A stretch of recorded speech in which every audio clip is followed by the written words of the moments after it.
Sports Broadcast Solutions is a broadcasting network for everyone. Let SBS broadcast your sporting event. We have experience and can generate excitement and permanent digital memories for your team. Tonight. That time, finally a goal for the Stampede! We have professional videographers using high-definition modern-day cameras, color analysts, and play-by-play announcers with state-of-the-art, classy graphical scoreboards to keep you updated. Plus, we have commercials to advertise your team, club, or sponsor, and us. Plus, we do pregame and postgame interviews. Hi, everybody, and welcome to the postgame show brought to you by Marion Central Catholic. My name's Kyle Smith. Well, my name doesn't matter. These young ladies matter. It's senior night as the Hurricanes win a battle down the stretch, 48-46. Hi, I'm Carrie Kramer. I swim 50 breast, 50 free, and 100 back. Whatever your sports broadcast needs, we are at sportsbroadcastsolutions.com. Check us out and become part of the digital sporting world. Sports Broadcast Solutions is a broadcasting network for everyone. For those of you who would like to broadcast or live stream your event, or maybe make a highlight tape, but would like a sponsor to fund the event, SBS has a myriad of ways to advertise your sponsor during our broadcasts. We have commercials. We have on-air reads by the announcers. Albatross Physical Therapy and Wellness specializes in pain-free. We have graphics, and we have watermarks. Finally, Sports Broadcast Solutions can create a commercial for you or your sponsor. Whatever your sports broadcast needs, we are at sportsbroadcastsolutions.com. Check us out and become part of the digital sporting world.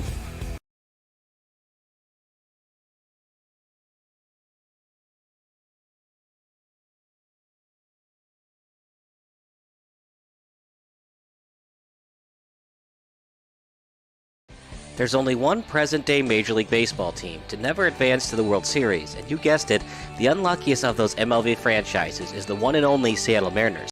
In case you believe in curses, Mariners fans like to blame the team's unlucky ways on the curse of the Seattle Pilots.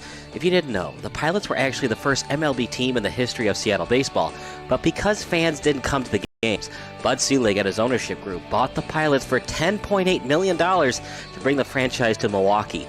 The Milwaukee Brewers began operations in 1970, meaning the Pilots only lasted 1 year in Seattle. The Pilots filed for bankruptcy on April 1st, 1970, and since then, Mariners fans have been subjected to lackluster baseball. If you're a fan of superstitions, the legend goes that because enough fans didn't attend the Pilot home games, a curse was put on the Brewers and any franchise that would materialize in Seattle thereafter.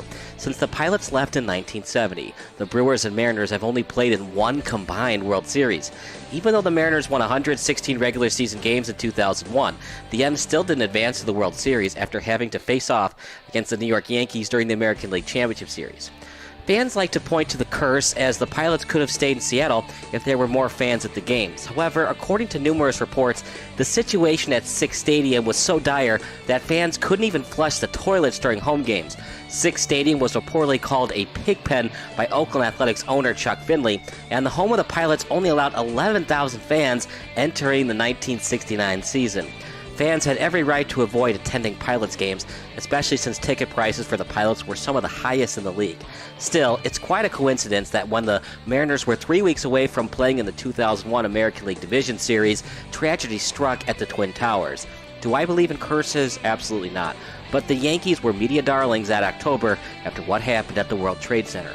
The talk of baseball prior to September 11th was Ichiro Suzuki's incredible rookie season, and the Mariners looking to obtain the best regular season record in MLB history. But after 9/11, the Mariners were considered more of the indifferent Pacific Coast ball club than the rooting interests of fans. Bud Selig bought the Pilots, and since then, the Brewers have only played in one World Series. They've only won 5 division titles, and they've only played in the National League Championship Series twice since changing leagues in 1997. Did the baseball gods curse the Brewers for not allowing the Pilots enough time to establish a Seattle franchise? Time will only tell. For those of you who aren't superstitious, the reason for the Mariners' misfortunes have to do with crappy scouting, subsequent lowly draft selections, and overall player development. However, the history of low attendance continued with the early years of Mariners baseball. After the Commissioner's Office awarded Seattle another MLB franchise following the breach of contract lawsuit against the American League, the Mariners continue to have low attendance numbers, similar to the Pilots. The Mariners wouldn't have a winning season until 1991, and even when the ball club showed signs of winning, the M's traded away starting pitcher Bill Swift. Swift won the ERA crown in 1992 and finished third in Cy Young voting in 1993. Swift was traded to San Francisco following that 1991 winning season in Seattle. Things started to turn around during the early 90s once the new owner, Hiroshi Yamauchi, signed manager Lou Piniella. The Mariners would go on to win its first division title in 1995 and win its first postseason series. It was Seattle's first postseason appearance since the franchise began operations in 1977. In fact, if the Mariners hadn't won the 1995 American League West Division, the franchise could have easily left Seattle. The California Angels blew a 13-game lead over Seattle, and the Mariners defeated the Angels 9-1 in the one-game playoff for the AL West Division crown. But, as per the curse of the Seattle Pilots, the M's always find themselves just short of an American League pennant. The 95 ALCS featured two unlikely teams, the M's and the Cleveland Guardians. The Guardians, who hadn't won the pennant since 1954, were something of an underdog themselves. The 1995 season would be Seattle's third ever winning season, but they wouldn't play in the Fall Classic. The Indians/Guardians won the 1995 American League Championship Series 4-2, with the Mariners dumping their last three in the toilet. In fact, the Mariners went scoreless the last 15 innings of the ALCS. While the Mariners lost the Championship Series, it's still a season that many Seattle baseball fans remember fondly. Ken Griffey Jr.'s famous game-winning run in Game 5 of the division series against the Yankees inevitably led to the development of a video game, Ken Griffey Jr.'s winning run. Edgar Martinez's game-winning double from Game 5 was key in enticing the King County Council to vote on a stadium funding package to build the modern-day Safeco Field. With baseball now securely in Washington, the Mariners look to avenge its 1995 ALCS disappointment with a 1997 Fall Classic appearance. To do so, they need to first defeat the best record in the AL, the Baltimore Orioles. Incredibly, the Mariners were supposed to play the Indians, but due to the old rules of division foes not being allowed to play each other during the division series, the Mariners had to play against the best record in the American League, despite having a better record than Cleveland. Would the Mariners have fared better against Cleveland in a rematch from 1995? Who knows? Regardless, the M's lost the 1997 division series in 4 games. Randy Johnson was awful in the series, losing both games. The M's were even worse at home, as they lost games 1 and 2 by a combined score of 18-6. Seattle won Game 3 in Baltimore, but they only managed 2 hits at Camden Yards during Game 4, with one of those hits being a solo shot by Martinez. With basically no offense in Game 4, Randy Johnson gave up 2 runs in the bottom of the first inning, which turned out to be more than enough for the Orioles to eliminate the M's. Seattle would get back to the postseason in 2000, this time as the wildcard representative. In its first and still last ever postseason sweep, the Mariners surprisingly swept the number 1 seed in the White Sox to advance to its second ever ALCS. This time around, Derek Jeter and the Yankees achieved revenge against the Mariners. The M's fought hard, but the Yanks were just too much for Seattle. A 6-game playoff series win saw the Yankees eventually sweep the Mets for their 26th World Series title. The Yankees dominated the Mariners, as 3 of New York's wins were blowout victories. The Mariners' pitching staff just could not contain the Yankees, which was really unsettling because A-Rod led the ALCS in total bases. Seattle once again took on the Yankees in 2001, this time without Alex Rodriguez. However, Ichiro Suzuki won the unfathomable Gold Glove, Silver Slugger, Rookie of the Year, and MVP awards all in the same season as Seattle's leadoff hitter. The 2001 ALCS turned out to be even worse than 2000. With everyone seemingly rooting for the Yankees due to the events of 9/11, the Yankees became the must-watch underdogs. Remember, the Mariners entered the playoffs as the number 1 overall seed, but unlike the 1998 Yankees, who won 114 games, the 2001 Mariners didn't have a superstar besides Ichiro. Brett Boone had a career year with 37 homers and 141 RBI, but could he continue that 6% home run probability into the postseason? The 116-win Mariners entered the ALCS with Ichiro on a hot streak. Ichiro batted .600 in the 5-game division series against the Guardians, but he couldn't continue that streak into the championship series, as Seattle's most valuable player only hit .222 in the 5-game ALCS. The Yanks easily took care of the Mariners 4-1. Aaron Seeley lost all 3 of his decisions in the 2001 postseason, including Game 5 at Yankee Stadium, where those damn Yankees destroyed the M's 12-3. Mariners legend Edgar Martinez was a non-factor against the Yanks, and fellow 2001 All-Star John Olerud didn't fare much better. Since 2001, the Mariners have not made the postseason. As if the baseball gods hate Mariners fans, the M's have been eliminated on the last day of the season in 2014 and 2021. The M's have the longest playoff drought in all the 4 American professional sports. One of the main reasons for this is the absolutely bizarre trade that was made in 2008. The Mariners somehow thought that Eric Bedard, who had never played an All-Star game, was their missing piece. They gave away their top prospects in Adam Jones, Chris Tillman, and 3 other players for Bedard. Jones became a 5-time All-Star outfielder and helped lead the Orioles back to prominence in the American League East Division.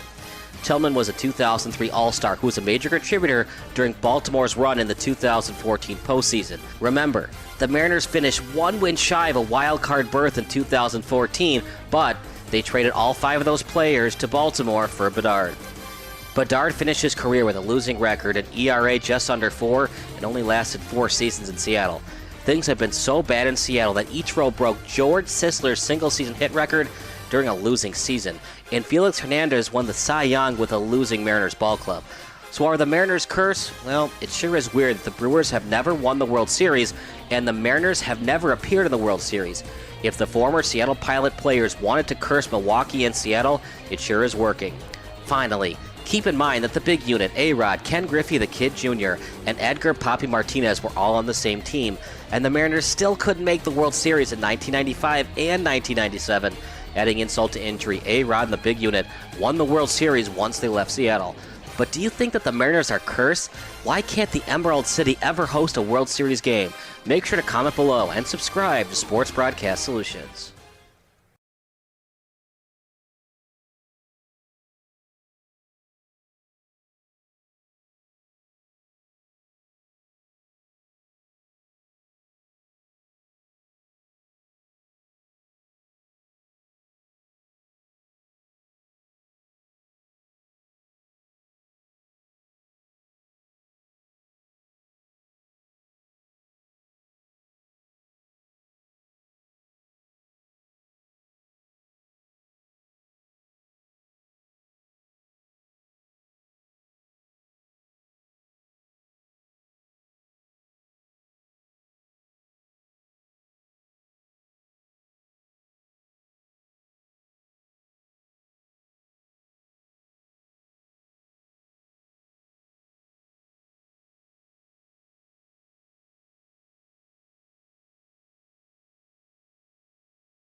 It's November 4th, 2001. The 5-1 Chicago Bears are hosting the 4-2 Cleveland Browns.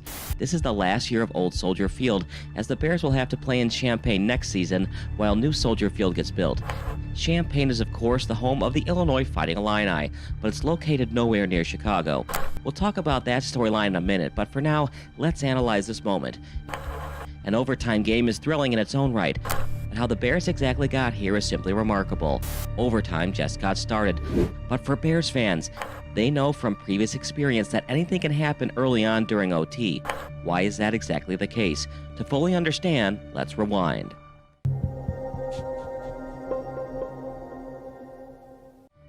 The Bears entered Week 7 with a record of 5-1, but really, they should at least be 4-2.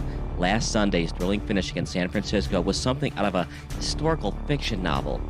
It was truly a storybook ending as the Bears overcame a 15-point deficit halfway through the fourth quarter, with starting quarterback Jim Miller exiting the game in the second quarter with a left hip pointer.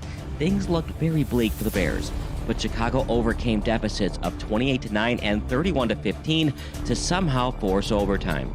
Shane Matthews, the backup quarterback for Chicago, went against the odds and completed 12 straight passes late in the second half. Even still, the game seemed practically lost when the Bears offense faced 4th and 3 at the 49ers' 8-yard line. But Matthews threw a frozen rope to tight end John Davis to keep the chains moving.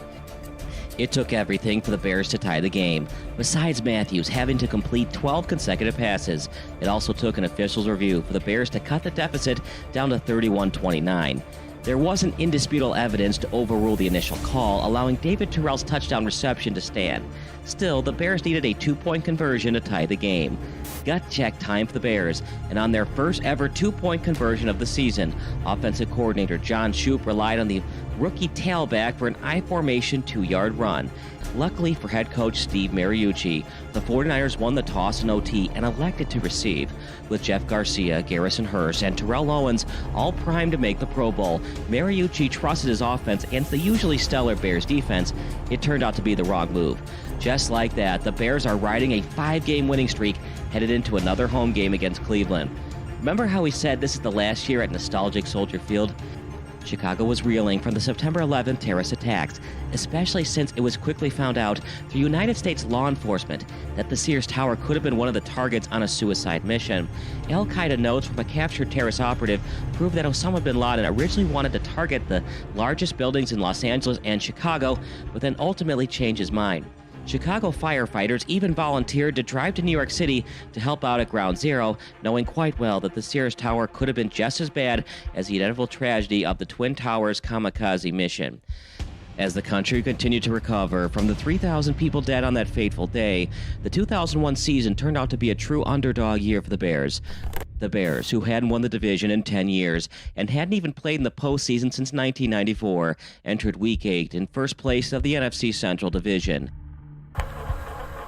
In the last year of Soldier Field, in a season that had to start Week 2 one Sunday later due to the events of 9/11, the Bears helped the healing process of their fans by winning games in the most unconventional of ways. In 3 of the Bears' 5 consecutive wins, Matthews or Miller each threw at least 2 interceptions per game. After scoring just 9 points through the first 7 quarters of their season, the Bears scored 14 unanswered points to beat the Vikings, then demolished the Falcons and Bengals. For a franchise who won't even be playing in Chicago in 2002, a division championship this season is very crucial to try and lure free agents.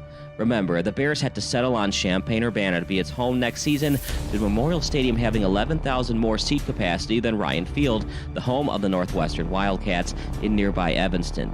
Having the games at the University of Notre Dame was an appealing destination, but with most of the fans living in Illinois versus Indiana, President Ted Phillips and the franchise decided that Memorial Stadium would be the best fit.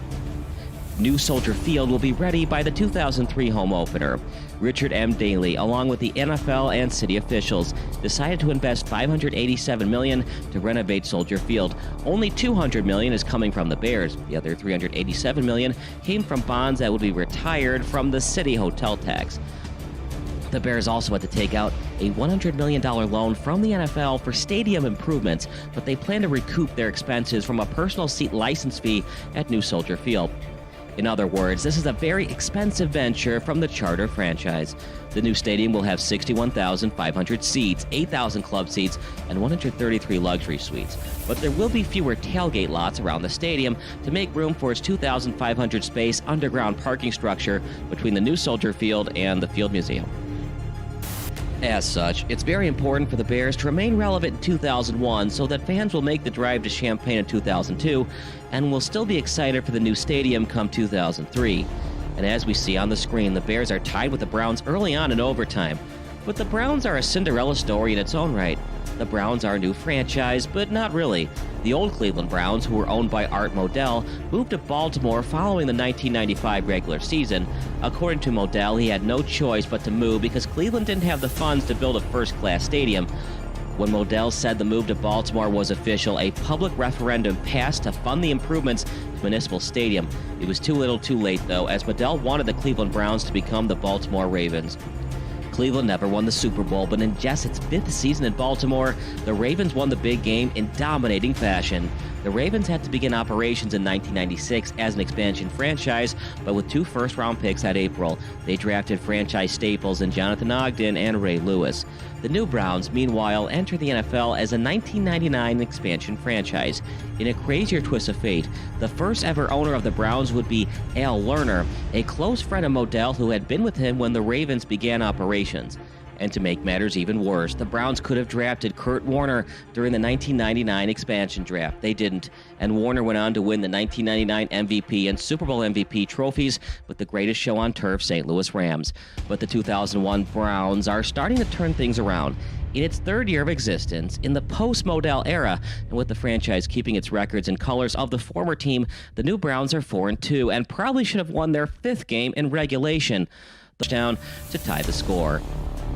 It's just incredible that the Bears are in this spot. Des White has overcome 2 bobbled passes to keep his feet in bounds, and the Bears only had a 3% chance of winning the game prior to the memorable onside kick recovery.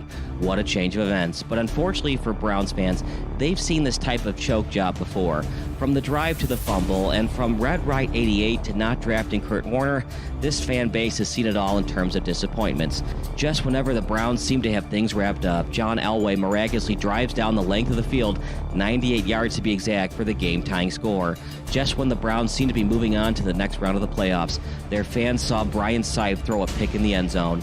And when Ernest Biner was a couple of yards away from tying the AFC Championship game, he fumbled inside the 5-yard line. It's deja vu all over again for the Dog Pound Nation. Or perhaps maybe not. Even though the Bears won the coin flip, the Browns defense did what they did most of the game and held the Chicago offense to a 3-and-out. It's now up to former #1 overall pick Tim Couch to get it done for the Browns. Remember, the Browns selected Couch over Donovan McNabb in 1999. So far, McNabb looks like the better quarterback, but the Browns are one drive away from moving to 5-2 on the season. As such, it's starting to look apparent why Cleveland selected the former Kentucky Wildcat first overall. Granted, McNabb was put in a much better situation in Philadelphia than Couch in Cleveland. It takes a couple or even several years for an expansion franchise to compete, so the Browns might be ahead of schedule with a chance to go 5-2 headed into Week 9. Couch has looked like a first-round pick today, and his most recent completion, a 16-yarder to Kevin Johnson, was anything but mediocre. But the Browns' defense has still looked great today, as evidenced by Roosevelt Colvin's sack immediately following the Couch to Johnson connection.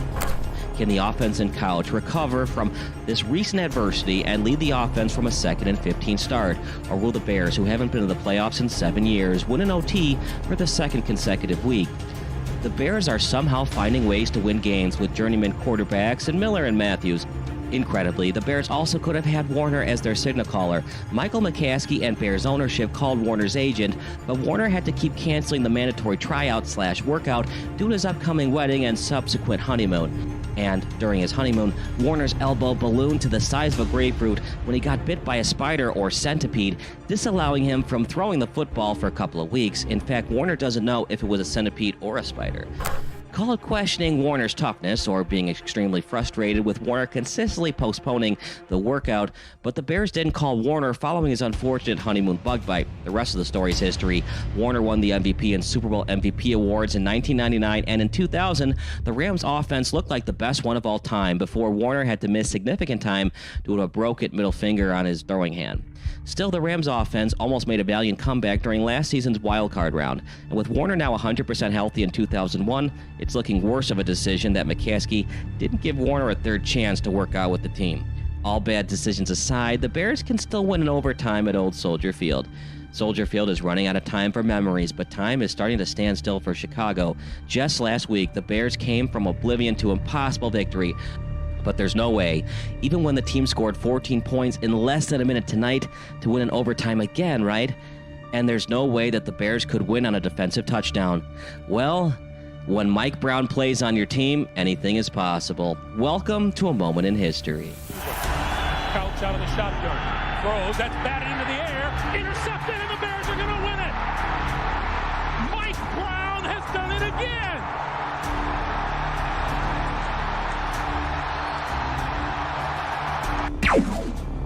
Thanks for watching this version of Rewinder. Make sure to comment below and subscribe to SBS. And if you're wondering, the Bears went on to win the division, the Browns went on a collapse and ended up missing the 2001 postseason.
everybody. Kyle Smith alongside Mark Forden here at Fornelli Field between the Wolfpack and the Dons.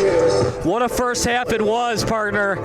It was actually 4th and short. The Dons were down 3-0, and what a run by Frank Ricciardi. 20-plus yards to get them to 1st and goal at the 6-yard line. Yeah, outstanding run right there by Ricciardi.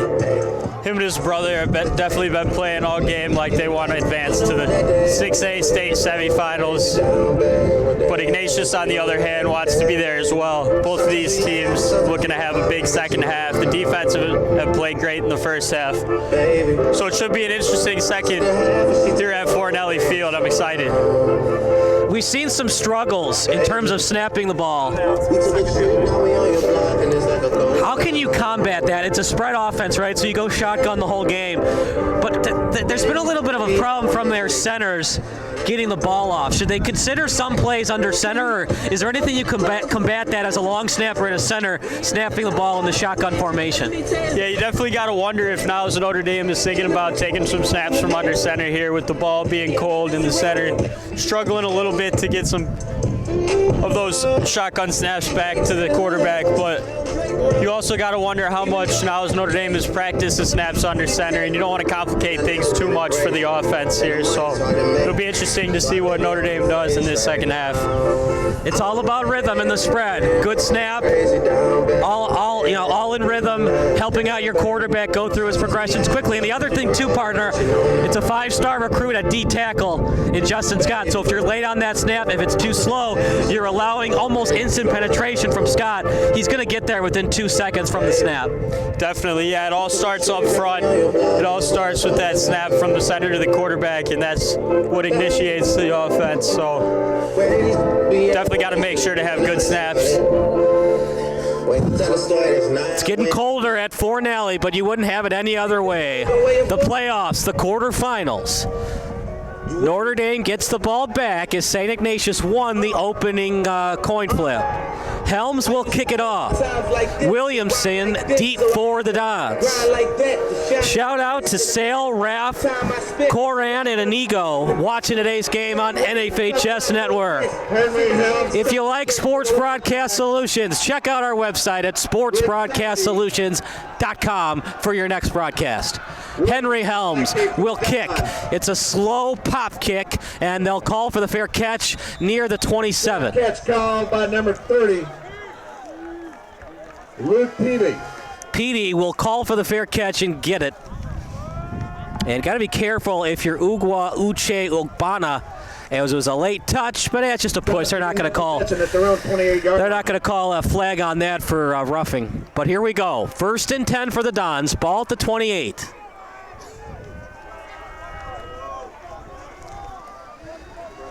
Ricciardi, the quarterback's done more damage running the ball than throwing. The southpaw signal caller. Handoff up the middle, nowhere. Stuffed by the Wolfpack. Toronto was there. Down by Boyle. As was Boyle. Partner, they're going to have to throw the ball. They just can't run the ball. Except for that 4th and short, it's so hard to run on this front four of the Wolfpack. Yeah, this Wolfpack defensive line has done a great job so far. 2nd and 11 at the 27. Fakes the handoff, rolling outside the pocket, and it's deflected away. Pass intended for 6, Quentin Jackson. Quentin Jackson, the intended receiver, but Belts with a good deflection. 3rd down and 11. Outstanding coverage right there by the St. Ignatius Wolfpack. No look to hold him here on 3rd.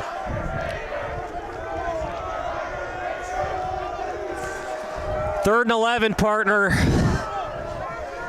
Honestly, you could consider going for it if you get 9+ yards here, but I doubt they would. Yeah, with these pop kicks, it's setting them up somewhat close to midfield. So going for it on 4th is always an option here. They stack the wide receivers to the left, over the middle, bad pass. Ricciardi's pass intended for number 3. It was intended for Durkin. 4th down. And partner, they're going to probably have to do some design runs for Ricciardi. He's just not in rhythm with his wide receivers right now.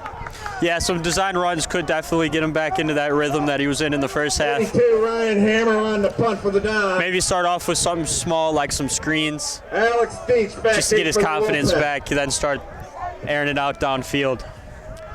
Regardless, Notre Dame will punt here. Kuban in punt formation.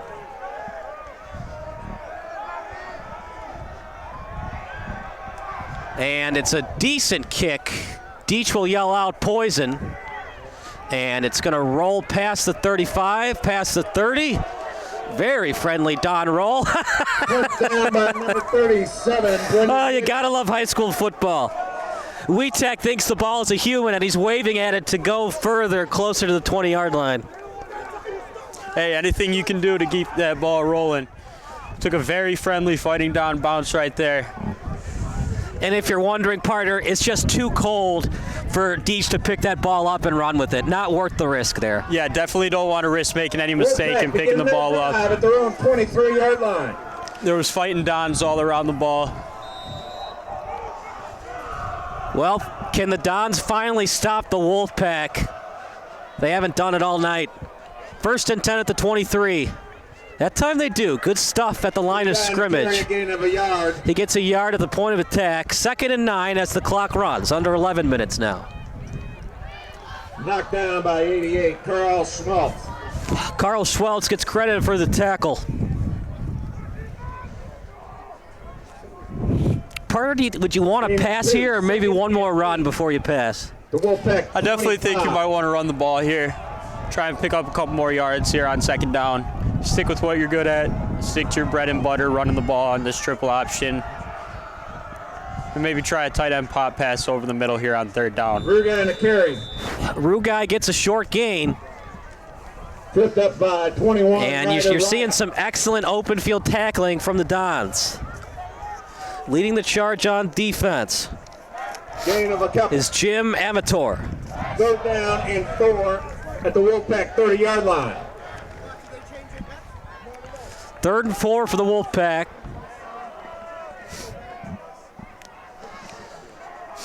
They almost had a touchdown pass earlier in the first half, but Petro overthrew him. Text line open at 330-957-7653. Handoff to Bloss. He's got blockers in front near the sideline, and he got the first down. On the carry. Outstanding blocking on that play on the outside right there. Great job on the run. Keep those legs churning. Pick up a Wolfpack 1st down. Good for a Wolfpack 1st down. It's just so hard to stop, partner. It's 3 options, and you've got a 6'4" quarterback leading the charge. It's hard to tackle him. Then you got Rugai who can run a 4.8, and you've got Kemp who can run a 4.6. We haven't even talked about Kemp today. It's just so hard to stop the Wolfpack. Rugai in the backfield. He's been playing his football since his freshman year. 4 years of varsity football. Rugai again, short gain, good push from the offensive line, and more yards. And a 2nd effort, 5 yards. This offensive line for St. Ignatius here just 7 relentless. yards. Tackled by 27, Ahmed Shinnick. Shinnick got credit for the tackle. And partner, I know I've said it before, I'll say it again. You're going to have to cheat the linebackers in and allow one-on-one coverage for the wide receivers because they just don't pass the ball a lot. There's no reason to have zone coverage on defense because they don't pass. You definitely want to stack the box here. Try and counter that run. Also got to know that Petro has fumbled the ball today, so one tackle, the other guy, the old peanut punch to punch that ball out. 2nd and 3, ball at the 46. Handoff, Rugai's got room to run, and he got the first. Carry, tackled by 21, Ryder Ryan. Justin Scott in the game at right tackle. These St. Ignatius rushers just doing such a good job of getting to the 2nd level and making the linebackers or defensive backs make a one-on-one tackle. 1st down, Wolfpack at the down, 46. Partner, if you're Michael Hennessy and this coaching staff for Notre Dame, would you consider calling a timeout soon? I know it's early in the 2nd half, but if St. Ignatius scores again, especially a touchdown, it almost feels like the game is over. Do you really feel confident that your defense is going to stop St. Ignatius? Definitely if this St. Ignatius offense keeps running the ball the way they have so far on this drive, consider calling a timeout here and resetting on the defensive side. Run to Connor, got a couple of yards. Connor on the carry. You got to think, too, if it's 17-6, assuming Helms makes the extra point. Extra points are never guaranteed in football, by the way. We saw it for Notre Dame. But if the Wolfpack make it 17-6, even if the Dons were to make it 17-13, does Notre Dame have enough on defense to stop the Wolfpack once the Wolfpack get the ball back? Yeah, it's definitely tough. St. Ignatius has been running the ball today very well. Petro on the keeper, and he's tripped up on the keeper. with 7:18 to go. Tackled by 33, Fornelli. Fornelli, man, he's been all over the field. He has at least 5 tackles. He has kept the Dons in this game with his open field tackling. 39. Are you surprised Petro's not wearing a glove on his left hand, considering how cold it is today? Definitely a little surprised, but as you see some of these players out here not wearing any sleeves, any leg sleeves or anything. Like I've been saying, their adrenaline's pumping today. Big 6A quarterfinal game. They're not cold out there. 3rd and 2. They run it to Deach. He's got blockers in front. Still on his feet. At the 20. At the 10. 1st and goal for the Wolfpack. Man, when they need that jet sweep, not only do they get yardage, partner, but they get a chunk of yardage. Yeah, just a great run right there on the jet sweep. Outstanding job getting to the outside. Great job from the blocking right there by St. Ignatius. Exactly what you want to do if you're the Wolfpack right there, 1st down. I think it's 4 down territory, partner, but if it's like 4th and goal at the 5, I would consider kicking. How about you? You definitely want to see what happens here on these next couple downs. I'd say anything from the 3 and inside is 4th down territory. Try and put Notre Dame away here. Rugai again, close to the goal line. Touchdown, Rugai! That was impressive. Deach with a huge jet sweep to set up the touchdown for Vinny Rugai, and the senior leader scores to make it 16-6. Just a great run right there by Rugai.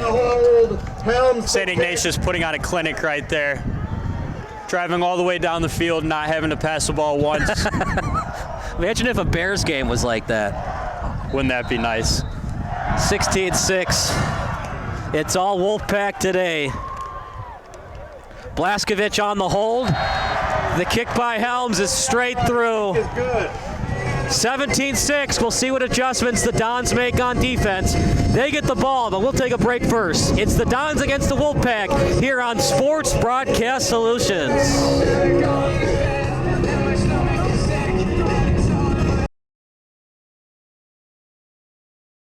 Hey, this is Sarah Greenfalk, owner of PsychEdge.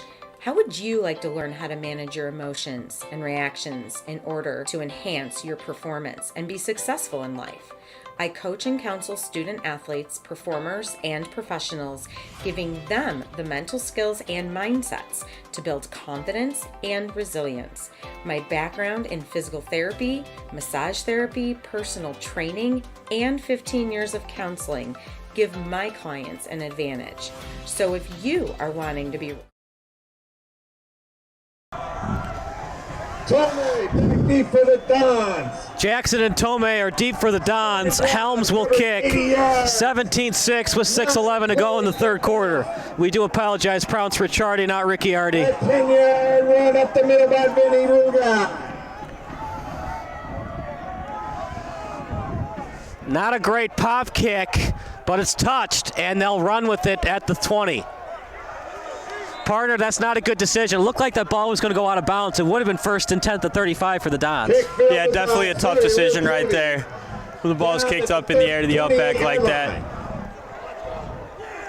Potentially could have maybe let it go out of bounds, but at the end of the day, you don't want to let it sit inbounds and potentially have St. Ignatius, those gunners running downfield, pick it up. Injury on the field. We're going to take a break, then we'll let you know who's injured. You're watching the Wolfpack against the Dons here on SBS.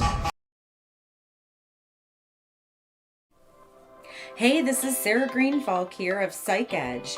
Do you want to learn how to improve your performance, improve your confidence, improve your resilience? Coming this fall, Psych Edge is releasing 5 workshop classes that will give you the skills to accomplish your goals with increased confidence and resilience. This is your opportunity to learn all the main psychological pieces of mental training in one place, plus the process I've developed to build these skills. Go to my website, psychedge.club, and sign up for my monthly blog emails, which will include the updates on the class release. Well, partner, if the Edwin Diaz theme music won't get you pumped up, nothing will. Did you know that? This is his theme music whenever he saves a game for the New York Mets. Oh, yeah. Edwin Diaz coming in to close. Well, we didn't get a number for the injured player, but meanwhile, the Dons are going to try to reset their offense. And partner, that missed extra point was so huge because even if they get the field goal, they're still down a touchdown and a 2-point conversion. Yeah, definitely consider if you're Notre Dame. Big drive right here. If you can punch it in the end zone, you want to consider going for 2. 26-yard line. How many possessions are you going to have left in this game? That's the question, because the Wolfpack run the ball the entire game. Pressure comes. Good screen pass. Out to the right. Blockers in front. And he's brought down about 3 yards short of the first. Justin Scott delivered the pressure inside the pocket. Yeah, St. Ignatius taking off almost 6 minutes on that last drive. It's just so hard to stop the Wolfpack. The Dons need 11 points to tie. They've only led briefly in this game. They led 6-3, and then Petro went down the field, mostly on his own with some passing and running. He did fumble the ball, but the Wolfpack got it back near midfield. Shotgun to Ricciardi, and he might have lost yardage. Met at the line. Text line open at 330-957-7653. Your favorite high school, college, or NFL memory. And by the way, it's not just for St. Ignatius fans. The Notre Dame fans can text as well. We're all friends here. 3rd and 4 for the Dons at the St. Ignatius student manager of data and media, Will Hoey, class of 23, watching and working from LA. Shotgun. Ricciardi in the pocket. He's no longer in the pocket, and he's sacked. But there's a flag. Could be face mask against the Wolfpack. A great job by that Wolfpack defensive line getting to the quarterback right there. We'll see what the penalty marker on the field is. Should be an interesting call here.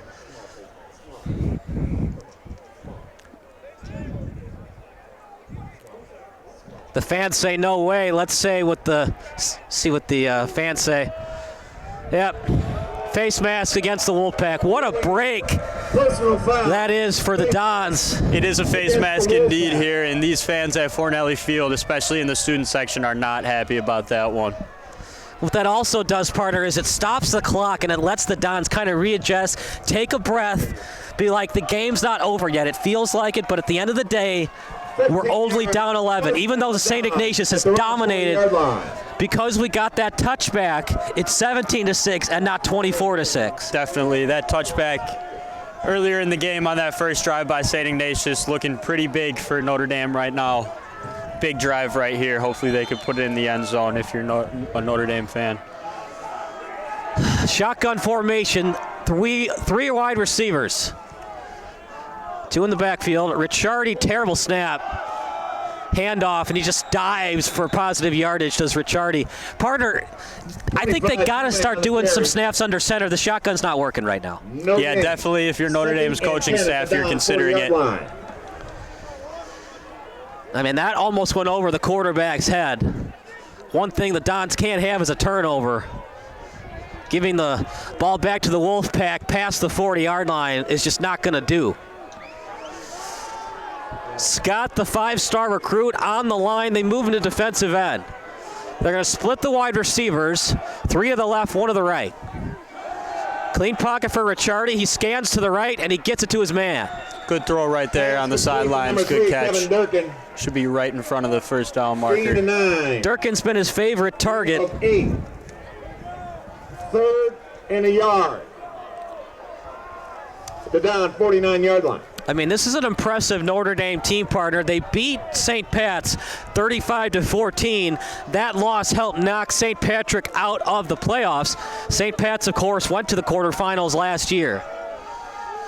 Shotgun. Fakes the pass. It's going nowhere fast. Sacked behind the line of scrimmage. Rugai was there, along with Mateo Jones. 5 on the play. Great job by the Wolfpack defense right there on the pressure. It was a good idea, partner, just not good blocking from the offensive line for Notre Dame. It was a slow developing play, and when it's slow developing, you need better pass blocking there. Definitely, yeah. That's why sometimes you might want to consider taking the ball from snap under center. 43-yard line. Here we go, 3rd and 7, ball at the 43. Now 4th and 7. 4th and 7. Punt formation for the Dons. Might be a fake, but they're going to punt it instead. Good punt. It's a line drive out to the 30. And a lot of Dons there to greet Deach. Deach fields the punts down. Deach gets maybe a yard on the return. It's the drive of the game right here, partner. We'll stick with the action as well. If you give up a touchdown, game's basically over. If you give up 3, you're down 2 touchdowns, but that's asking a lot of Ricciardi to go down the field and score 2 touchdowns. So really, you got to get the ball back without giving up any points. Definitely, yeah. That would be tough with the way that the St. Ignatius Wolfpack defense have been playing today. Now, if you're Niles Notre Dame, you need to stop here. Petro, the senior quarterback, having a heck of a game.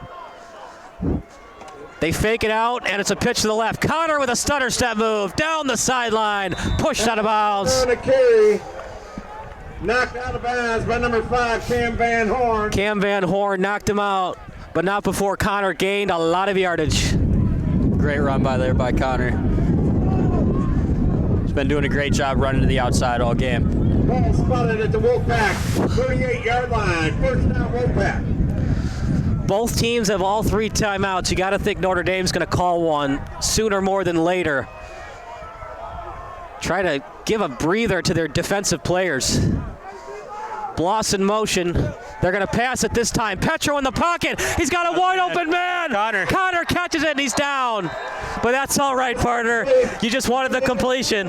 Touchdown pass would have been nice, but just looking for the 1st down. Good job by Connor, diving for it and getting the catch. Definitely. Great job right there by Connor getting wide open. But that's what Notre Dame's got to do, partner. You can't stop the run. You're just going to have to stack the box and hope they don't pass.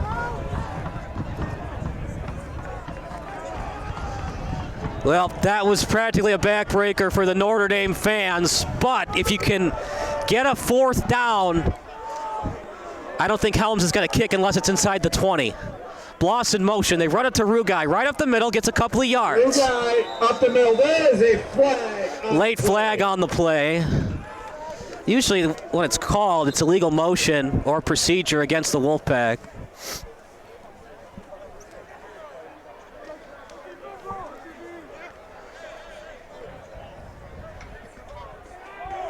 Face mask against the Dons. Against the defense. Both teams are cheating, and both referees are telling the fans that they're cheating. Inside the 20, it's definitely within Helms' range for a kick, but the Wolfpack thinking 6 and thinking about putting this game on ice, literally and figuratively.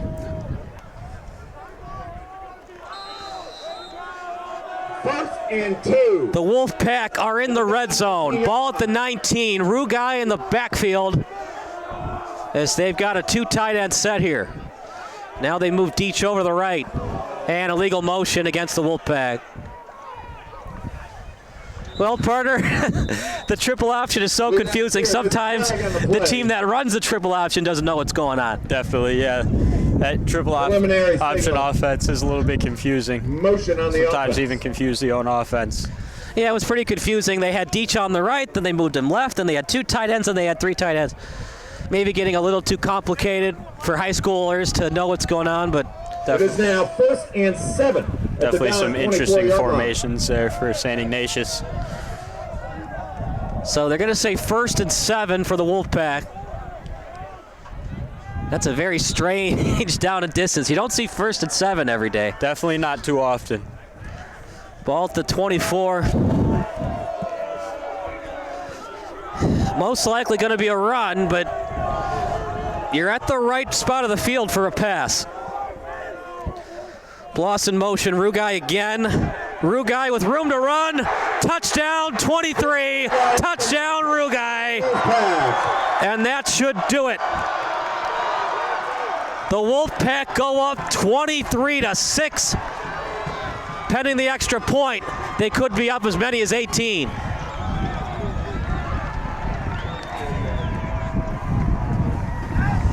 Partner, what can you say? This Wolfpack team never quits. They just keep coming at you and coming at you. They don't stop what they're doing. They play their game, not the other team's game, and eventually Rugai breaks off a big run like that. And that was the game plan for this St. Ignatius offense.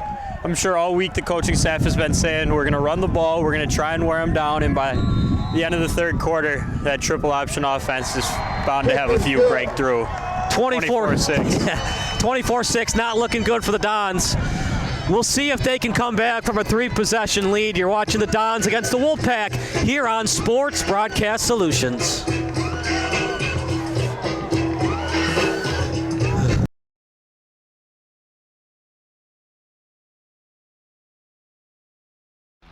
Missing your child's sporting event just plain stinks. But you don't have to worry about that anymore, thanks to Sports Broadcast Solutions. SBS is a live broadcasting network, as well as covering your on-demand needs, recruiting videos, highlight reels, and much, much more. We can broadcast live to any website, and we also post as much on-demand content as you need. For more information about SBS, check out our website at sportsbroadcastsolutions.com. Sports Broadcast Solutions, a broadcasting network for everyone.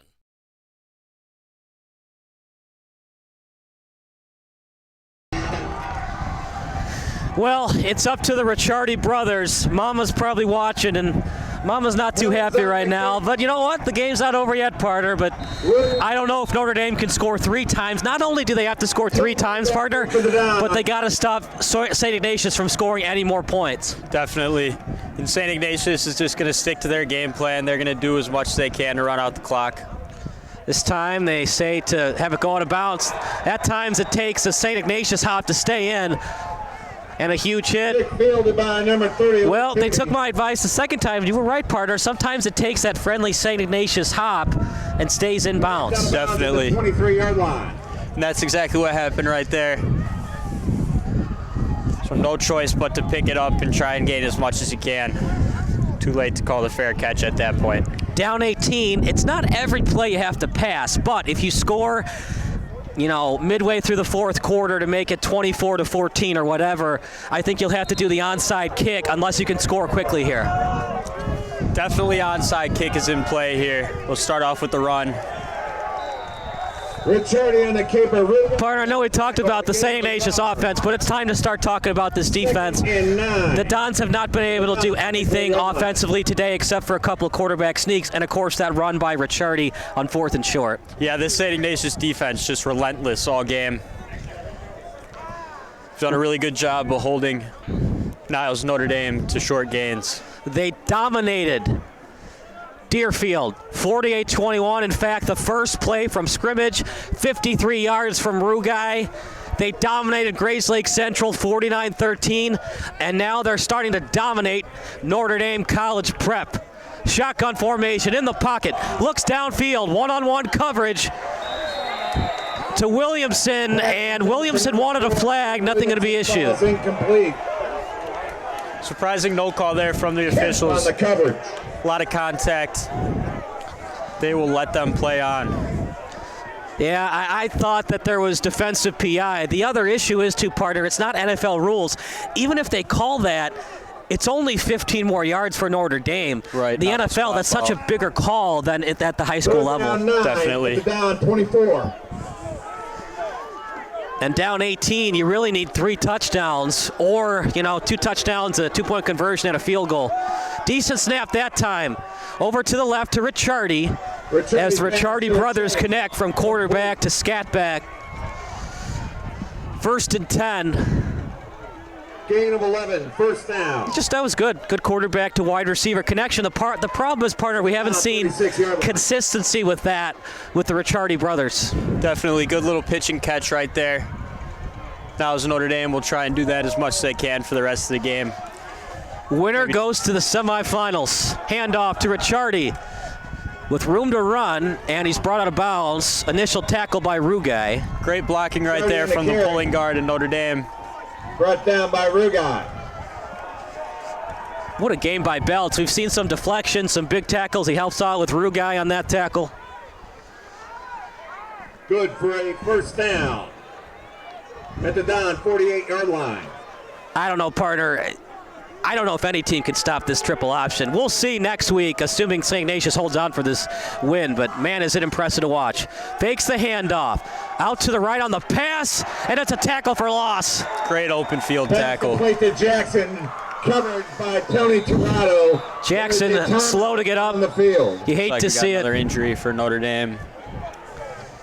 I hate to use the cliche punched in the mouth, but I mean, that's what it feels like, right? We've seen a couple of Notre Dame players already go to the turf, leaving the game early. It's just such a hard team to match up for with St. Ignatius. Everything they do is completely different from any other team in both the public leagues and the Chicago Catholic League. Definitely, very physical team. The defensive looked great all game.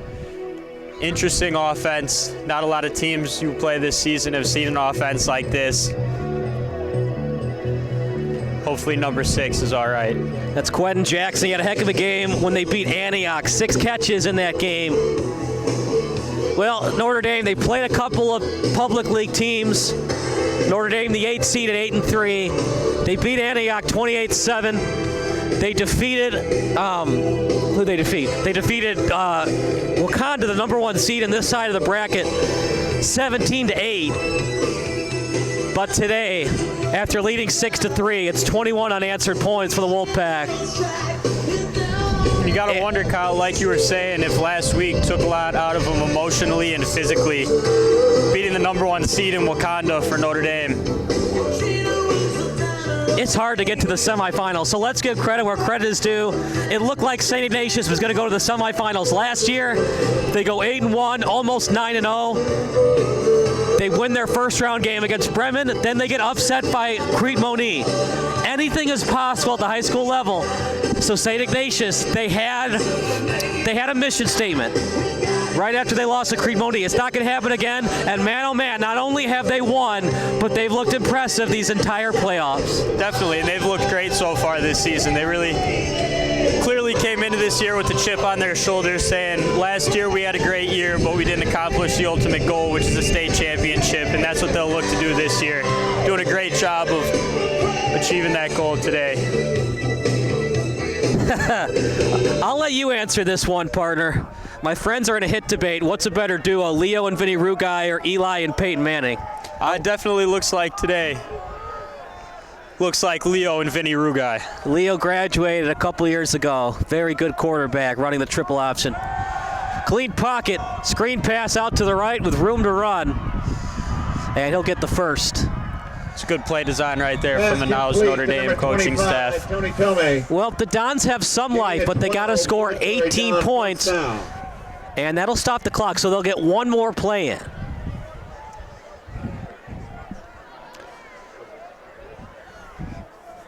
Notre Dame not showing a sense of urgency. They'll let the clock run out. And that will do it for the third quarter. Fourth quarter coming up next. Unless something crazy happens, the Wolfpack are going to the semifinals. 12 minutes of football remaining here on SBS, a broadcasting network for everyone.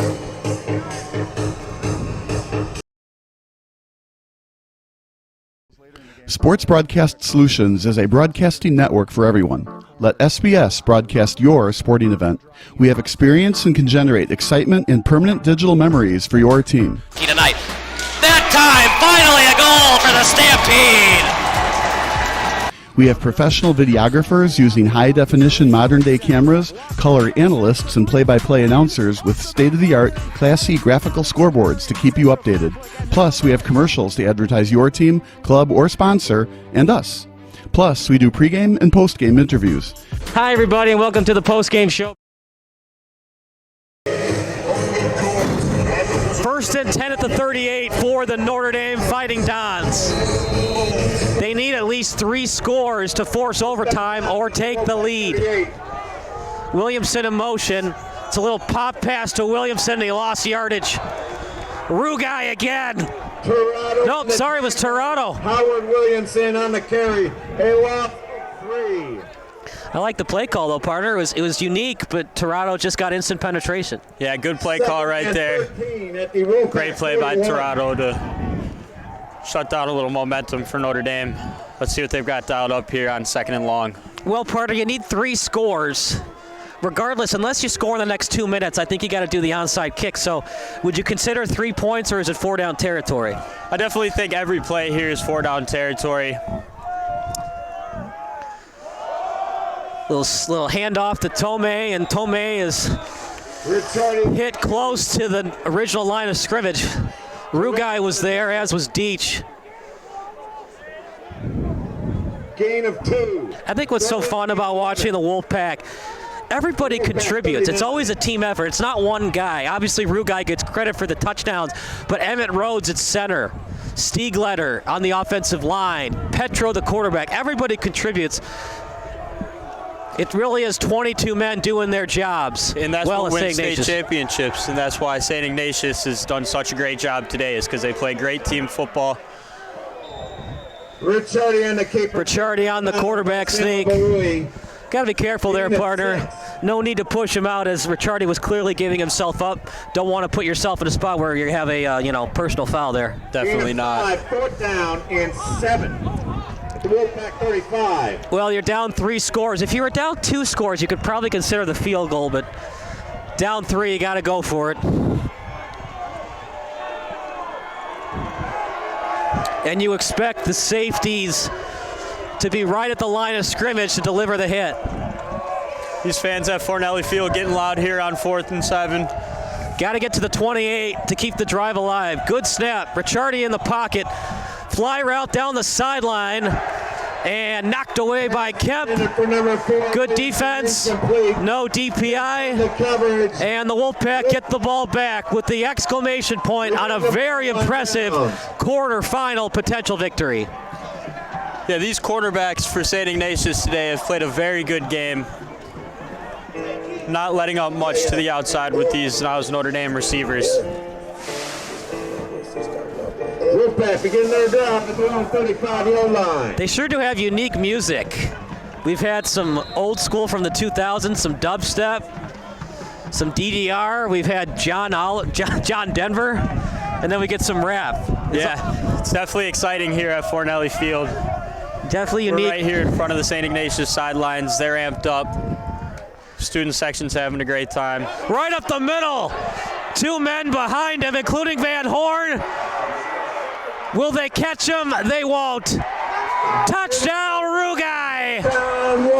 The onslaught is on, partner. 30-6. Wow, and you can really tell St. Ignatius came out of the second half on a mission.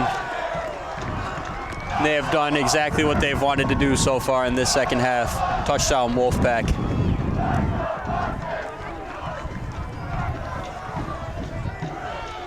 The semifinal will either be here at Fornelli or on the road in Crystal Lake. Somebody get Henry Helms. And Henry Helms isn't ready, so they might just have to take the flag for delay a game or just go for 2. And Helms, I don't know what's going on, but he's not ready to kick.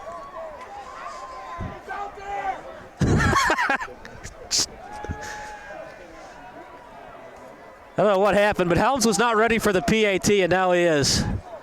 Blaskovich will hold.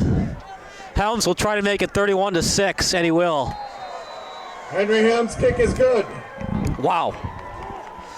31-6, that should do it. We'll take a break. The Wolfpack in full control here on SBS, a broadcasting network for everyone. This is Sports Broadcast Solutions, a broadcasting network for everyone. Check us out at sportsbroadcastsolutions.com and become part of the digital sporting world.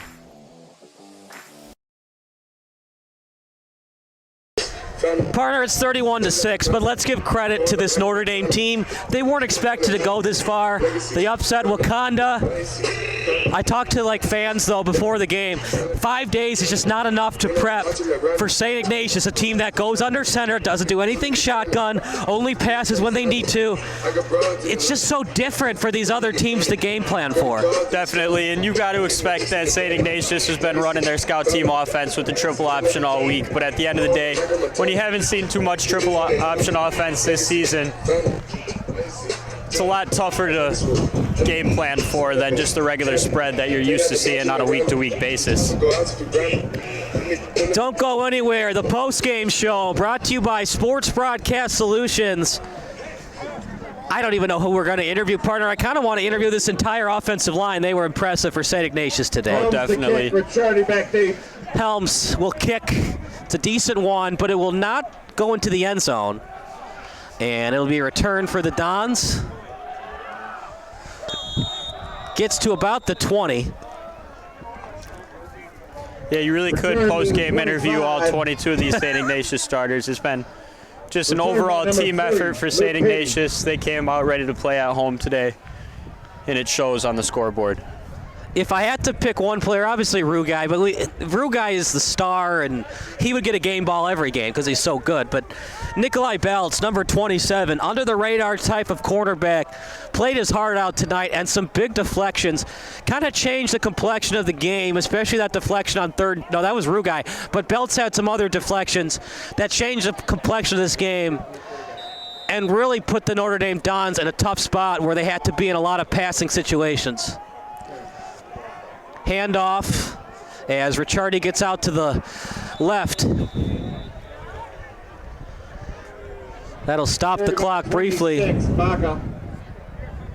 Correction 25, Tomei. As you're wondering if Hennessy is going to go to his bench. And he will. Coleman McDonough will enter at quarterback, the former Wolfpack. He was good last year, by the way. He came in for an injured Petro. He was great against De La Salle. Tried to win the job. He didn't. As he'll roll outside the pocket. First and 10 and more for the Dons. Look at that. Lowering his shoulder. Complete to number 20, Matt Relman. Matt Relman with the stiff arm and a beauty. Beats on the coverage.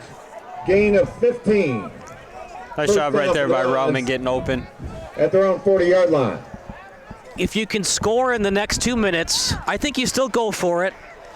You do the onside kick. Anything can happen, of course, and then you try to score quickly again, but down so many points, you're going to have to get back-to-back onside kicks to make this one interesting. Definitely. McDonough under center. Slow developing play. Pass for number 3. Partner, that's such a hard pass to complete, as he was more to the left than the right. He's trying to complete it across his body to the right. That's more of an NFL throw than a high school football throw. Yeah, tough throw right there for the quarterback. 2nd and 10 for the Dons at their own 40. Especially throwing to that wide side of the field. Trying to find something on the corner. Impressive. Notre Dame beat the number 1 seed last week, but Vinny Rugai, the all-time leading rusher at St. Ignatius, had some tricks up his sleeve on both sides of the ball. Handoff up the middle. Ricciardi on the carry. A big congratulations to the Dons for getting this far. 33, Emmett Callahan. Came in as a little bit of an underdog. They had a home game as the 8th seed against Antioch, then went on the road to Wakanda, back on the road to Fornelli Field, and it's been an unforgiving place here in Chicago. 41. Knock on wood, the Wolfpack have not lost here this year. They've played great at home, and this crowd really started to show up as the game progressed. Student sections over there having a great time. Which is interesting because it got colder as the game progressed. McDonough rolls outside the pocket. McDonough's pass intended for 44, Will Meyer. Even if he completed it to Meyer, he wasn't going to get much on the reception. Should be 4th down territory for the Dons here. We'll see what they do. The game seems over, so I think they're just going to punt. You could do a fake, I guess, but 82, Ryan Hammer on. I think you're just delaying the inevitable. It's going to be a Wolfpack victory. Back deep for the Wolfpack.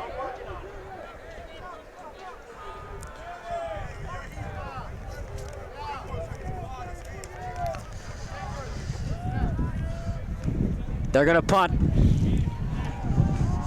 Almost blocked it. It's a short punt. As Helm says to get away from it. And it'll be touched by the Dons inside the 40. The Wolfpack begin their drive at their own 37-yard line. See if Petro comes back out at quarterback. He will not.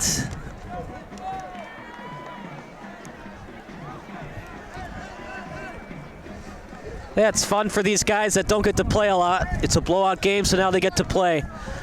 They'll keep Scott at offensive line, and Petro comes out late. You got to think about next week too, partner. You can't be scared and taking players out. You can't think, oh, he's going to get injured if I keep him in. But you know, the game's starting to get away from Notre Dame. Maybe consider, if you're St. Ignatius, putting some of the backups in. Definitely. Handoff up the middle. Barnett on the carry. Barnett gets a couple of yards. Gain of 7. You've got to believe St. Ignatius is just looking to run the clock out here. If you're wondering, Zamora's the backup. We've seen him a lot this year because St. Ignatius just blows out teams. They blew out Marvin. They blew out DePaul College Prep. What a game here at Fornelli. Rugai on the score sheet and the box score is going to tell you that he was the best player, but this was all 22 players combining for an all-team effort tonight. Up the middle for Barnett again. Barnett on the carry.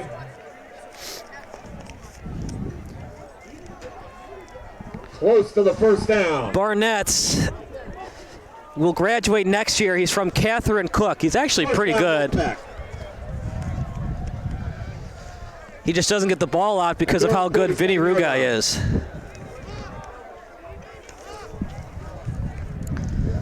As clock continues to run.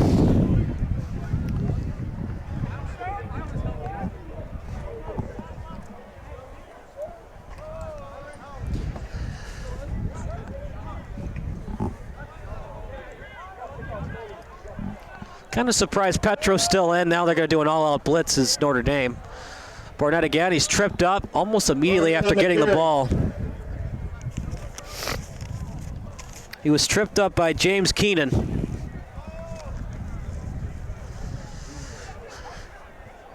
Second and 8, well, second and 9 coming up for the Wolfpack. And St. Ignatius will look to just run their offense here, close this game out, and advance to the semifinals. Will Sienna, Emmett Rhodes, Justin Scott, and Jake Rothbury. If you're just joining us, this game was once 6-3. Second string, congratulations. It, of course, is no longer 6-3. 28 unanswered points by St. Ignatius. Look at that. Every time they think they have the ball carrier down, Albert Connor with a couple extra yards. It's been like that for every tailback. And in fact, they haven't used Kemp a lot today because they haven't needed to. That's what's so impressive about St. Ignatius College Prep. It's a great job by these rushers here for St. Ignatius. 3rd and 2. Keep those legs churning.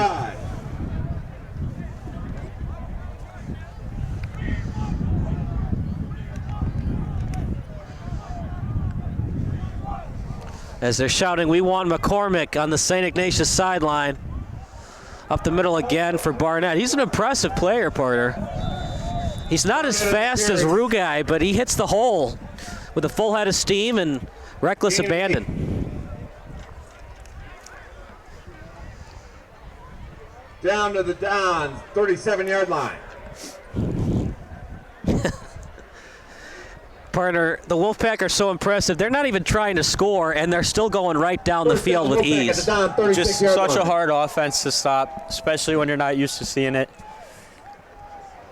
St. Ignatius came in today with a great game plan and have executed it to perfection. Barnett again, he's been the workhorse on this drive. And it's a jet sweep for the Wolfpack. Good blocking out in front. And a 1st and 10 and more for St. Ignatius. Jake Stevenson with a great 21 rider, jet sweep. Gain of 15. First down for the Wolfpack.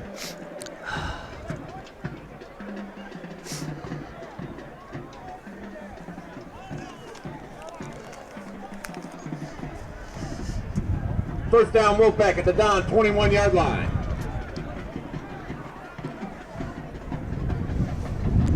By the way, partner, this was not a perfect game for the Wolfpack. They got lucky on that Petro fumble. He's got to be better. I still think he scored. I don't think it was a fumble for the touchback, but he's got to be better holding on to that ball. And he knows that. Handoff and a small gain. And I think that's why he's still in the game, because I know it's because Matt Miller knows it's going to be cold next week, regardless if it's in Chicago or Crystal Lake. Get your quarterback accustomed to handling the ball in the cold. Definitely. Keep getting your quarterback some snaps. Keep getting them experience in a playoff atmosphere. Now, obviously, since they're up by 25 points, no need to do any more quarterback keepers. But you know, he's going to have to hand it off and throw the ball next week in the cold. So keep getting him accustomed to the cold weather. They might go to Zamora in the next minute or so. 15 at the Don 25-yard line. Notre Dame, meanwhile, might call a timeout soon to tell the players it was a fun season and try to get some of the seniors out there that don't normally play, as St. Ignatius is going to the round of 4. Handoff. Barnett again. Everything's been positive yardage for him. 6.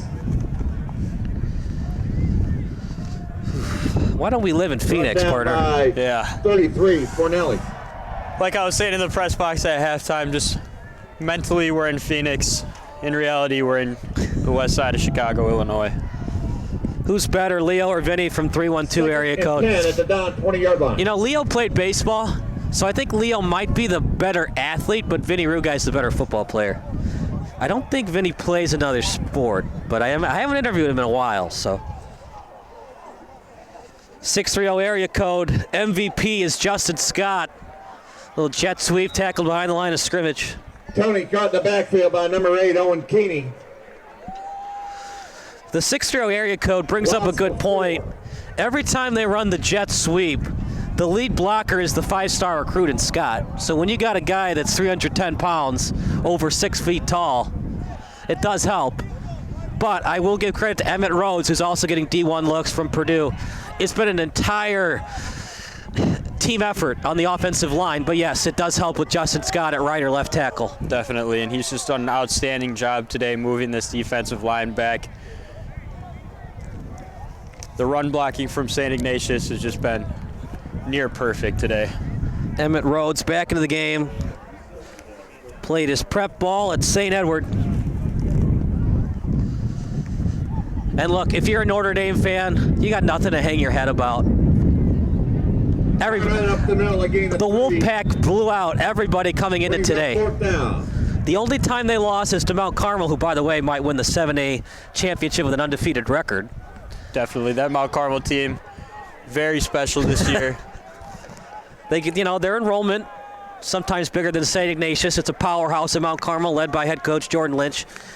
And then St. Patrick beat them to start the year. Now, St. Patrick, an up-and-coming program, went to the quarterfinals last year. Surprisingly, 37-yard attempt. Did not make the playoffs. And by the way, they're kicking this field goal not to rub it in. They're working on their field goals in case they need to do this next week. Good snap, good hold. Helms from 37, no good. Slightly left. Wide left. Good time to work on that, though, 31-6. Well, McDonough's in the game now at quarterback. You could try to run one more offensive set, but honestly, I think you just take a knee and shake hands. I don't think there's any point in running any more plays. Definitely a minute and 17 seconds left here. We'll see if Notre Dame wants to try and get one more touchdown on the board. Well, not in victory formation, so it looks like they're going to try one more time. All the fans that came out here, we appreciate you. It's not the greatest weather. Shotgun snap and handoff off the shotgun. Matt Roman on the carry. Matt Roman didn't get much. It is impressive, though. Both teams from the Chicago Catholic League met in the round of 8. It just shows you how powerful this conference is. Definitely the Chicago Catholic League, one of the best, if not the best, conferences in IHSA for football, showing today why it's truly one of the most special high school football conferences in the nation. And one of the reasons St. Ignatius is a 4 seed is because they lost to Mount Carmel. They play Mount Carmel, they play St. Rita, they play Loyola. It counts as a win-loss, right? And that's why the IHSA, and we'll stick with the action with 34 seconds left. And that's one thing about the Catholic League is you're never going to get a week off. Yeah. Week in and week out, you're going to have tough competition every week. So St. Ignatius is a 4 seed because they lost to Mount Carmel, they lost to St. Patrick, but you could argue that some of these teams that they lost to are better than the teams that Wakanda and Antioch and Grays Lake Central and Deerfield played. Not all the time, but sometimes. Oh, definitely. That's a very valid point. When some of these schools are coming in, getting these higher seeds, you really got to look at who they've played throughout the season and how worthy they are of these high seeds, because St. Ignatius has had tough games week in and week out. And that's why these Chicago Catholic League teams do so well in the playoffs, is because they're used to playing big teams like this every week. They're used to having these big games. And they take that experience and bring it to the playoffs, and it shows. Handoff, couple of good stutter step moves. Close to the first down marker. Did not get it. Clock runs, and unless they want to do the hurry up, that should do it for the game. The Wolfpack jumping up and down on the sideline and on the field. The Don 28-yard line. The Don's considering what to do, and they'll just let the clock run. That does it. Wolfpack end the game on a 28-0 run to win 31-6. Parter, it was 10-6 at halftime, and then the Wolfpack, they had a mission and they achieved it. Definitely. St. Ignatius came out at halftime looking to really put the hurt on Niles Notre Dame, and they did so. Great game from both teams. Very special season for Niles Notre Dame. Congratulations to St. Ignatius for advancing to the state semifinals. It should be a good one next week. And look, this is a very under-the-radar 4 seed. They're a 4 seed because they lost to St. Patrick. They lost to Mount Carmel, but they're really a 2 seed with that strength of schedule. Definitely. So for Crystal Lake, who's the 2 seed, for Harlem, who's the 11 seed, just watch out, because St. Ignatius is coming for you, and they ain't going to stop unless you prove you can stop the run. Definitely, and that's the thing. Once it gets deep into the playoffs like this, you just never know. Once it comes down to these final 8, final 4 teams, every team deserves to be there, and anything can really happen. We'll see what happens for the Wolfpack next week. It'll either be here in Chicago or on the road in Crystal Lake. We'll take a break. Post-game show coming up next on SBS, a broadcasting network for everyone.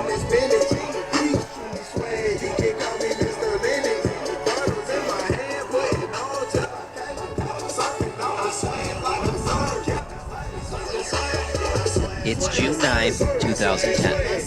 Game 6 of the Stanley Cup Final is taking place between the Chicago Blackhawks and the Philadelphia Flyers. The final result will be an overtime win in Philadelphia. If the Flyers end up victorious, they'll still have to win a Game 7 in Chicago. It's a 3-3 tie in the first overtime, meaning this has been a moderate offensive explosion with some decent defense and goaltending squeeze in between this hockey contest. This is a huge game for Blackhawks fans, as their favorite hockey team has been a laughingstock in the Western Conference for most of the previous decade. For the Flyers, they're looking to bring back Stanley Cup glory to the city of brotherly love for the first time since the 1970s. To truly understand the importance of what happens next, we need to hit that left button on the VCR. In other words, we need to rewind.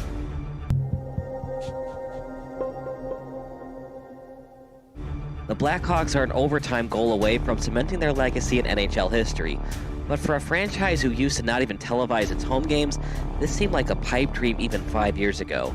Known for his severe cheapness, Blackhawks former owner Bill Wirtz decided to cancel all home broadcast agreements with network and cable television outlets in 1992. According to Wirtz and the Wirtz Corporation as a whole, home broadcasts were, quote, unfair to the team's season ticket holders, unquote. And as crazy as this decision was by words, fan attendance increased during the mid-1990s. Incredibly, without normal home broadcasts and overall television brand awareness about the team, the Hawks averaged over 19,300 fans during the mid-1990s at the United Center. This is how it worked. WGN and other media outlets couldn't broadcast the Blackhawks games at the United Center. But if a national broadcasting network such as ESPN decided to telecast the game, a Blackhawk fan could purchase Hawkvision, a subscription network worth $29.99 per month. Then you could watch the ESPN broadcast of Blackhawks vs. Red Wings at the United Center on normal cable television. It was pretty confusing, to be sure, and as you know, the internet wasn't big back then. If you were a big hockey fan and wanted to know about the Blackhawks, you either had to go to the game or wait for the hockey highlight on SportsCenter. Even then, hockey coverage wasn't big on ESPN, so it was in your best interest to purchase a ticket at the UC. So the fans kept supporting the Blackhawks even though they couldn't watch their favorite team on TV. However, the product on the ice wasn't so great. As if it were a curse from the hockey gods, the Hawks kept finding different ways to choke in the playoffs. An original six team, the Hawks were at one time the second most cursed original six franchise. The New York Rangers went titleless from 1940 until 1994, and the Hawks now find themselves in the same place as the Toronto Maple Leafs. The Maple Leafs and the Hawks have not hoisted Lord Stanley's Cup since the 1960s decade. For the Hawks, it's been even worse. They haven't won it all since 1961, and before that, Chicago went 23 years without hoisting the Cup. The Maple Leafs have been a borderline disaster since 1967, but at least the Leafs were a dynasty in the 60s. The Hawks were lucky to even win the 1961 Stanley Cup. So yeah, the Hawks have pretty much been mediocre or worse since 1961. However, there were moments when the franchise seemed destined for championship glory. The worst moment for Chicago hockey fans was the 1971 Stanley Cup Final against the hated Montreal Canadiens. Without air conditioning at Old Chicago Stadium, the Hawks were the home team during Game 7 of the Finals against the Canadiens. Jumping out to an early 2-0 lead, legendary netminder Tony Esposito couldn't stop Jacques Lamar's 60-foot-away snapshot, giving the Canadiens their first goal of the contest. Chicago Tribune writer Bob Verdi said there was a humid haze hung over the ice, but Esposito refused to blame the rink's lack of air conditioning on the soft goal he gave up. He had a point, since Lamar's shot was nearly from the center line. The Canadiens never looked back and scored twice more to upset the Hawks and win 3-2 on Chicago's home ice. Since then, the Hawks have never been closer to winning the Cup as they were that day in 1971. That is, until tonight anyway. As painful as it was in 1971, Hawks fans who were still alive in 1992 had to be devastated at what happened next to Ed Belfour and Dominik Hasek. Incredibly, Eddie the Eagle Belfour and Dominik the Dominator Hasek were both on the Blackhawks at the same time. Two future Hall of Fame goalies were both on the Hawks, and yet the franchise still couldn't win a Stanley Cup with either netminder. Belfour was the starter during the brief Belfour-Hasek years. The Hawks made the 1992 Stanley Cup championship round with Belfour and Hasek both on the roster. It was also a Chicago team with Chris Chelios leading the defenseman, and forward Jeremy Roenick was on this Hawks team as well. Led by captain Dirk Graham, the Hawks went on a very impressive winning streak in the playoffs. After falling to a 2-1 series deficit to the St. Louis Blues, the Hawks won their next 3 games against the Blues, as well as back-to-back series sweeps against the Detroit Red Wings and the Edmonton Oilers. Just like that, 11 consecutive victories saw the Blackhawks 4 wins away from ending up as the last team standing. The only team in their proverbial way, the NHL's version of the Super Mario Brothers, otherwise known as Mario Lemieux and Jaromir Jagr. The Pittsburgh Penguins were the defending Cup champions, and after nearly beating the Washington Capitals in Game 7 during Round 1, the Pens found their way in the finals thanks to winning 8 of their last 10 games. Hasek was probably Chicago's better goalie entering the playoffs, as the Dominator earned all rookie honors and went 10-4-1 during his 15 starts between the pipes. Between a contract holdout from Belfour and Crazy Eddie missing games this season due to personal reasons, Hasek was turning into a fan favorite, while Belfour was the more controversial choice in net. However, head coach and general manager Mike Keenan stuck with Belfour throughout the playoffs. He turned out to be the best goaltender in the postseason, not named Tom Barrasso. The problem is Barrasso plays for Pittsburgh, so it was up to Roenick and company to find consistent offense against the Eastern Conference's best goalie. It looked like the Hawks had the Pens right where they wanted them when they took a 4-1 lead during Game 1. But the hockey gods haven't liked Chicago since 1961. Whenever the Hawks can blow a postseason lead during crunch time, they like to do it. The Pens scored 4 unanswered goals on their home ice, including the game winner with just 13 seconds left in OT. A crushing 5-4 loss for the Hawks, and they never rebounded from it. It was a sweep for the Pens as the Penguins celebrated their championship victory at Chicago Stadium. Hasek even showed during the series that he still had some raw rookie moments, but Belfour clearly wasn't himself. Hasek subbed in for Belfour in Game 4 after Eddie the Eagle gave up 2 goals on just 4 shots on goal. Keenan had a tough decision to make between keeping Hasek and Belfour, but with Belfour 1 year removed from winning the Vezina and Williams M. Jennings trophies for best goalie, Keenan had no choice but to allow Hasek to become expendable. The Sabres then cashed in on the young goalie's athleticism by fleecing the Hawks with a terrible trade request. The Sabres received a future Hall of Famer in Hasek, and the Blackhawks received just future draft considerations and a goalie in Stefan Beauregard, who never played a single minute in the goalie crease. The future draft considerations eventually led to the Hawks drafting Eric Daze in the 4th round. Daze became an all-star left winger, but serious back and herniated disc issues saw the team's promising winger limited to just 74 games in 3 seasons after his all-star game appearance in 2002. He retired after playing just 1 game in 2005. That being said, Keenan didn't want there to be a locker room controversy between Hasek and Belfour, and it's easy to say in hindsight when no one knew how great Hasek would become. Unfortunately, Belfour wouldn't even finish his career in Chicago.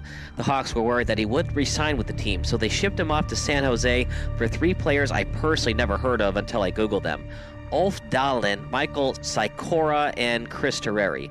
Terreri was put in the very tough position of trying to fill Belfour's shoes in net, and he never got close to reaching Belfour's milestone achievements.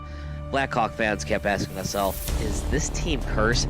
The 1999 Stanley Cup Final pitted Belfour against Hasek as the Dallas Stars took on the Buffalo Sabres. Belfour eventually won the cup over Hasek in the series, although Hasek won more cups than the Eagle once he began playing for the Red Wings. The Blackhawks managed just 1 more Western Conference Finals appearance with Belfour in net, and they wouldn't get back to the Western Conference Finals until last season. No one ever wishes someone to die, but success seemed to reach the Blackhawks once Bill Wirtz passed away from complications of cancer on September 26, 2007.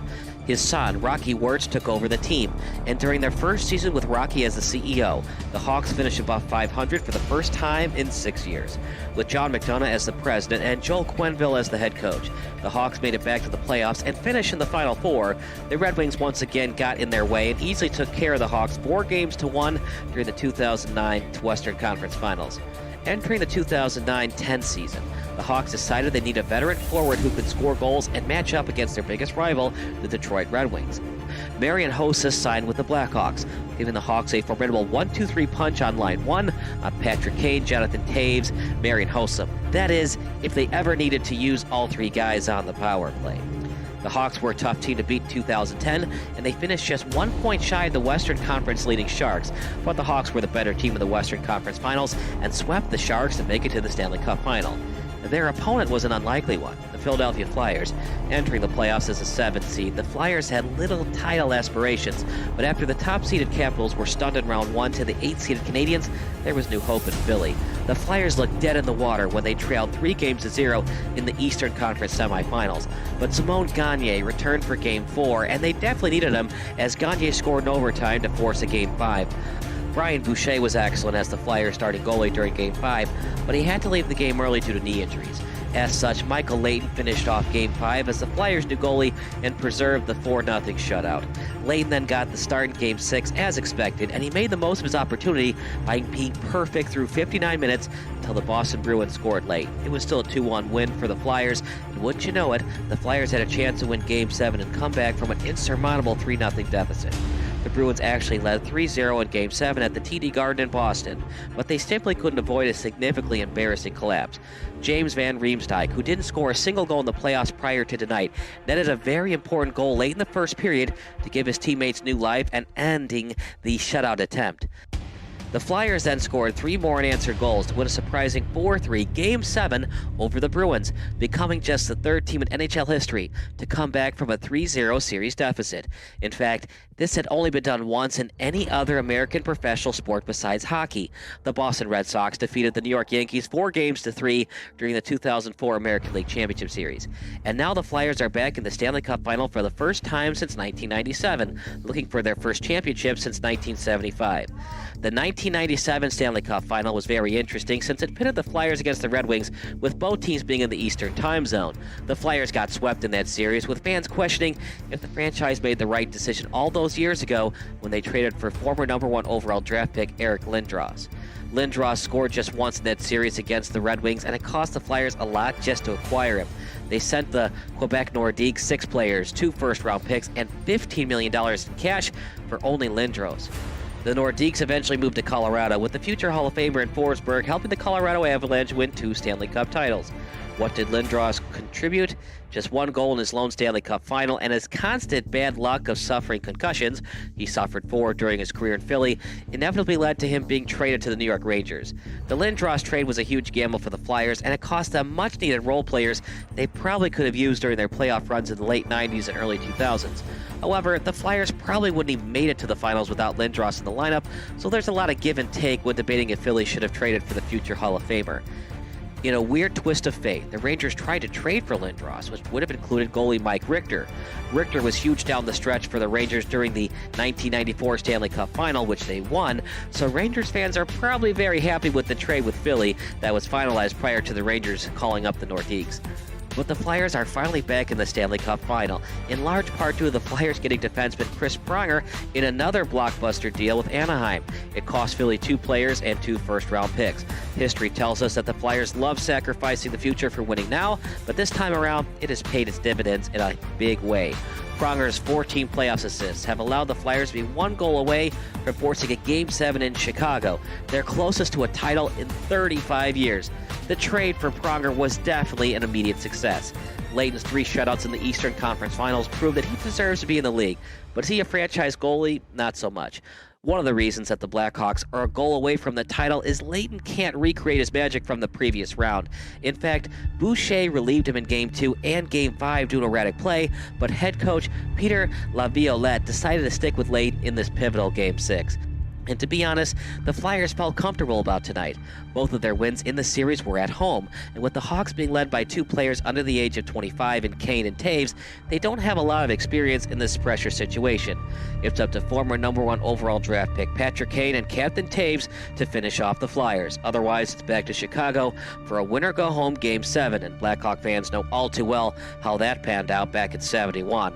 All the pressure is really on the Hawks to close out Philly. They brought in Host to be that veteran leader when crap starts to hit the fan come playoff time, and he's been very meh in the playoffs. The star of the series has arguably been the former Flyer in Patrick Sharp, who entered tonight's overtime session of 4 goals, 2 assists, and a plus-minus of +7. Sharp knows all too well how this Blackhawks team has stunk over the years, as he joined the team during the 2006 season. With the Flyers scoring late in the 3rd period, thanks to the active stick of Scott.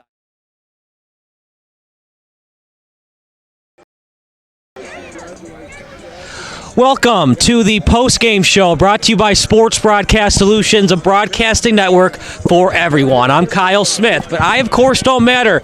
Emmett Rones matters. A heck of a game, 31-6, as they advance to their first ever state semifinals. Emmett, it was 10-6 at halftime. What did head coach Matt Miller tell you guys? Because you guys put on quite a show in the second half. He was just like, we made all the mistakes. We killed ourselves. We fumbled into the end zone. We had a penalty that made us kick a field goal. And he said, just focus on executing and doing the things we've been doing all year and all week and just go out there and have fun, As a center, what do you usually do on those running plays? Do you pull or try to just, block straight up to give a nice A-gap hole for Vinny Rugai? Yeah, I usually either block, just help combo either one of the guards, or I get up to second level and get a backer. What a game from Vinny Rugai. It's always a great game for him, but everybody was producing. Belts, Torado. Wasn't Petro's great game, but when you needed a run for him, he was there for you. Yeah, definitely. A complete effort from everyone. We had to throw the ball a little bit, which was always fun. But, yeah, everyone just played a hell of a game. Yeah. Did you mock Albert Connor a little bit? Don't take a knee, man. You need to score that touchdown. Yeah, if he would have just stayed up, he could have scored. But, we still won.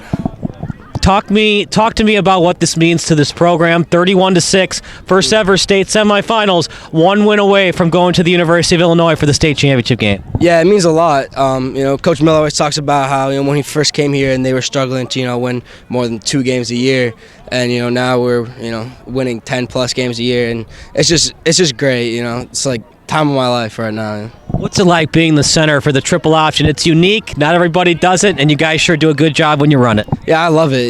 Getting a block zone every play. There's nothing better than it. Nothing better. So a lot of D1 schools been looking at you more as center or a long snapper? Oh, long snapper. I've been talking to a couple schools for long snapping. Yeah. What's kind of the difference between long snapping and playing the center position? Well, it's really completely different. For long snapping, it's it has its whole separate technique for how you snap, and it's just that Final thoughts about going to the state semifinals? I'm just excited. We just gotta get to it this week, and give whoever wins our best shot. That's Evan Rhodes, and that does it for our post-game show. So for our great crew today, John Gepner and obviously Mark Ford on color duties, I'm Kyle Smith, signing off from Fornelli Field, and we'll see you next week for the state semifinals.